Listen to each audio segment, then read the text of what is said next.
Em sembla que la Laura Soler, des de l'Art Santa Mònica, també ens vol ensenyar un senglar. Laura, bon dia. Aquí... Ep, sí?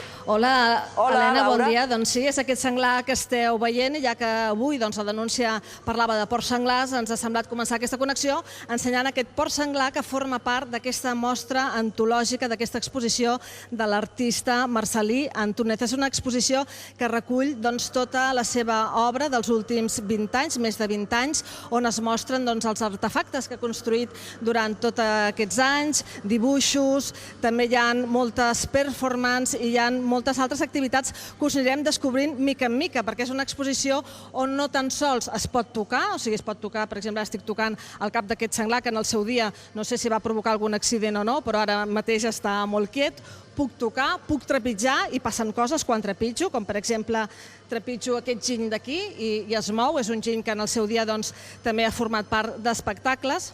I és una exposició on també es pot cridar. Però això de cridar ho deixem per més endavant, perquè ho voldrem fer amb l'artista, amb el Marcel·lí Antúnez, que ens està aquí esperant. Però Marcel·lí, dos Marcel·lins em trobo. Amb qui parlo? El Marcel·lí de veritat és aquest, però aquí tenim el Matías, una mena de germà que ara no el tinc en funcionament, però que és capaç d'obrir la boca, seguir les labials, veus, treu la llengua també, mou les orelles, acluca els ulls i els gira.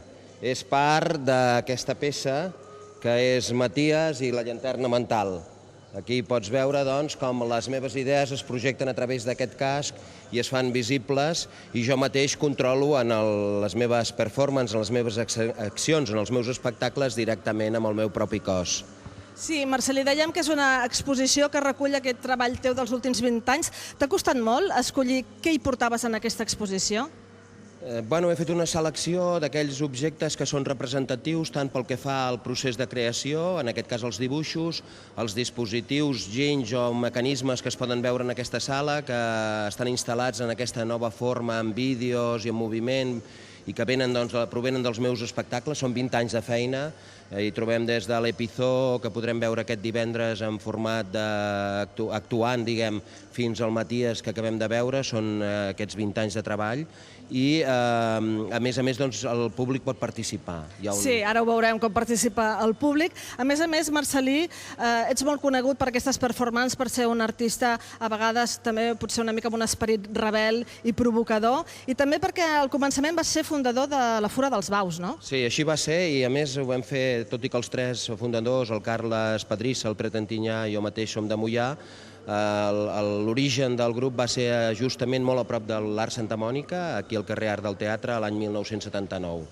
Vaig dedicar 10 anys de la meva vida a la Fura, vam fer aquella Fura rebel, que els que la van veure encara se'n recorden, i vaig decidir un moment determinat de la meva vida, a principis dels anys 90, començar amb un nou projecte, que és el que es pot veure avui i fins al dia 6 d'aquest mes. Sí, si et sembla, perquè no anem descobrint l'espectador, perquè ara ens hem quedat aquí en aquesta sala on hi ha els robots, però és una exposició de més de 400 metres quadrats, com dèiem, on hi ha tot tipus d'objectes, tot tipus de dibuixos, i ara aquí caminant, ens trobem, a veure si la càmera ens acompanya fins aquí, que sí que bé, ens trobem amb això. Què és això?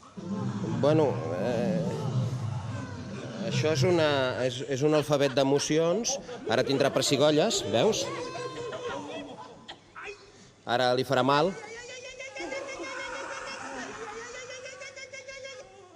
Ara plora. No passa res, no passa res. I ara, li agrada, no?, el plaer.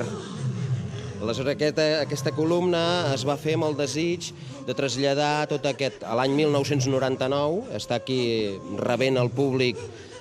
Vale, tranquil·la. Aleshores, rebent el públic precisament perquè el públic es pugui abraçar a ella, i es va fer amb el desig de traslladar tots aquests ginys que jo he inventat per al meu propi cos, traslladar-los a l'espectador. Sí, perquè de fet ara estem ja a l'any 2014, estàs parlant de l'any dels 90, aleshores això era tecnologia punta.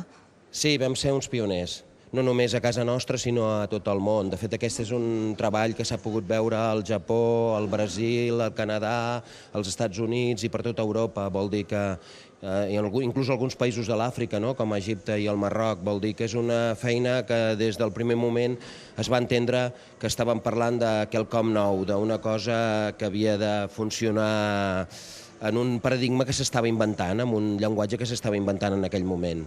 Sí, ara mentre em vas explicant tot això, acabem de descobrir aquesta exposició i ens acostem a un dels llocs que té més èxit, que m'he pogut fixar, que parlem dels visitants, que té molta afluència de visitants. Sí, estan venint entre 200 i 300 persones diàries, ha estat tot un rècord, la gent surt feliç perquè és una exposició diferent, tant per l'abast que té, però sobretot perquè la gent participa i acaba sent part de la història, com passa en aquest invent, la GunCam. Sí, de fet, Helena, la gent surt feliç, diu Marcel·lí, perquè jo ho he pogut comprovar abans i ara us ho demostraré en directe, que és, com dèiem, una exposició on pots mostrar, pots cridar, pots tocar, pots trepitjar i pots treure la teva adrenalina. Llavors aquí tenim un giny que el que fas és fer de guinyol i ara em convertiré en Angelina Jolie més o menys, ja m'agradaria, no? Una mena d'identitat efímera que et converteixes en el personatge de la pantalla.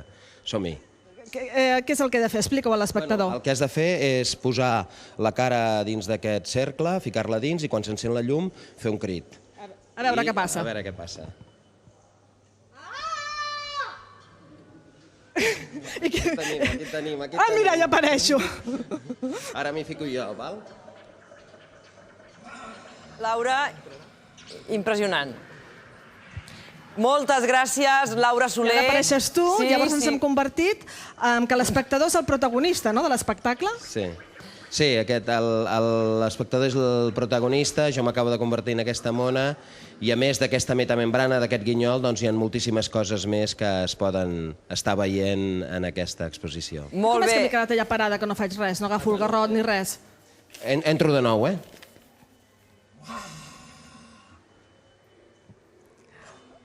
Ah, tornes a sortir tu, però jo estic allí parada que tinc que tornar a cridar. No, ara vindrà el que convé. Ah, vale, que no havia sortit el personatge correcte. Sí. Seguim? Ara m'he posat en acció perquè ha entrat el personatge... Ara, cop de garrot. Cop de garrot. Sí, el personatge que tu encarnes és el més dolent de tots. Aviam si vol afegir algú més o si et sembla... No, si et sembla, m'agradaria acabar ensenyant aquesta exposició tan interessant, tan interactiva, l'home de carn, el Joan, que és un personatge conegut d'aquí dels barcelonins, que va aparèixer al Mercat de la Boqueria, que és aquest que tenim a dins d'aquesta vitrina i que, a més, té molta relació amb el teu univers personal, privat, del teu món de petit, de la carnisseria. Aquesta peça, aquest robot, que ara l'estem veient en format escultòric, és una peça que està forrada de pell de porc i cuiro de vaca, que es va cosir per primera vegada l'any 1992, però el cuiro que veiem ara és de l'any 1993 i va estar a la porta del Mercat de la Boqueria. Per tant, durant 15 dies del juliol de l'any 1993 el públic el va poder veure, el va poder disfrutar i molta gent encara el recorda.